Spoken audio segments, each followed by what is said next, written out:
When I was very small, my ambition was to be an archaeologist, and then I went away and did other things. And when I retired, I started digging. So I've been digging various sites since then. The Community Archaeology project within the Limestone Landscapes Partnership, funded by Heritage Lottery Fund, it's a module that is designed both to answer specific questions about archaeological sites that we'd like to investigate, but equally, if not more importantly, it's about involving local people in the investigation of their heritage directly, so they can learn more about it, they can appreciate it more, they understand it better, and they look after it better. Square root 2, 1.41. Right. 19.79, yeah, because I kind of worked it out and I got it at 19.8. We've got a variety of people. We've got some people from the Northern Archaeological Group, some people from the Architecture and Archaeological Society of Durham. We've also got some local people who are interested. This is my first dig. It was from Dewitt. I went on there, read about the limestone landscapes and the chance of doing some archaeology. I went round, I think it was Carbos I called in at and got the little limestone landscapes paperback that they sort of have, a little leaflet. I've done it for a while now. I've always wanted to do it, and when I was finishing work I thought it's an ideal way to spend my time when I'm retired. We're at a fairly early stage at the moment. The one here at near Ferry Hill is the first community archaeology project in the series, spread over about 2 years. And this one is actually targeting what appears to be a prehistoric site that was first seen on aerial photographs some years ago. You can even make out the sites of the individual roundhouses, indicated by these curving dark lines in the crop. And it was selected because it's a very complex site. It appears to have a number of different phases to it, clearly occupied over a long period, and it's one of the best preserved examples in the area.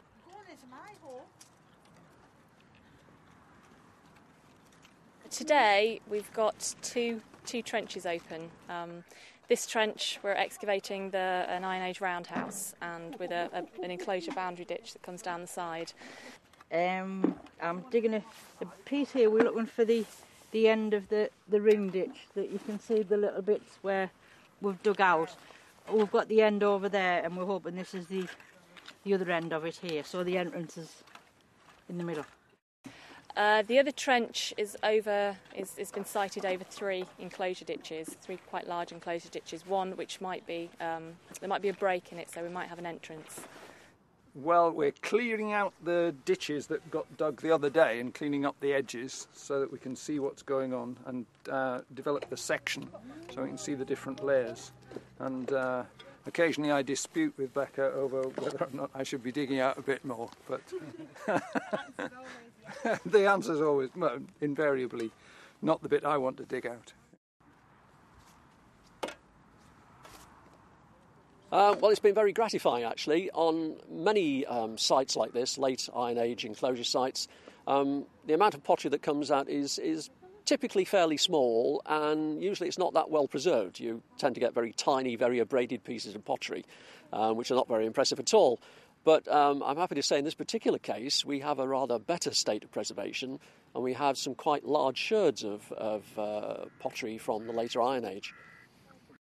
So this piece is more unusual than the standard stuff we've been getting. It's got this pie crust rim, and on the inside I think we've got a bit of residue as well. So that's quite a nice piece, and that's quite unusual. I've not seen something like that before. We've also had one find from the metal detector, which appears to be older than the sort of standard stuff that we've got in the field. Just this little copper-alloy bronze object. It's got fastenings on the back and then a hook, so presumably it was part of something else. It's been on a bit of wood or leather, but not really sure what it is yet. Well, we find that people do tend to be very interested indeed in their local archaeology, and quite often they don't really appreciate just how rich their local area is in terms of archaeological remains.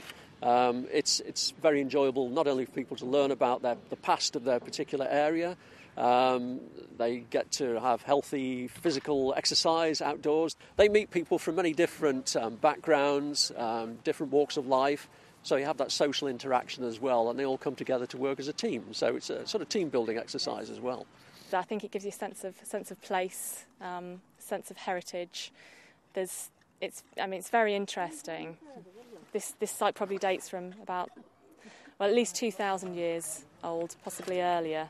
And I think it helps people to associate themselves to an area a lot more. And pride in your local area, I think that's another thing. It's good, because you never know, the next trowel full might be treasure, but never is. But, it's the excitement. And at the finish, when you find something, even if it's only a little bit of pot, nobody's handled that for nearly 2,000 years or more, even depending on how old your site is. It's brilliant.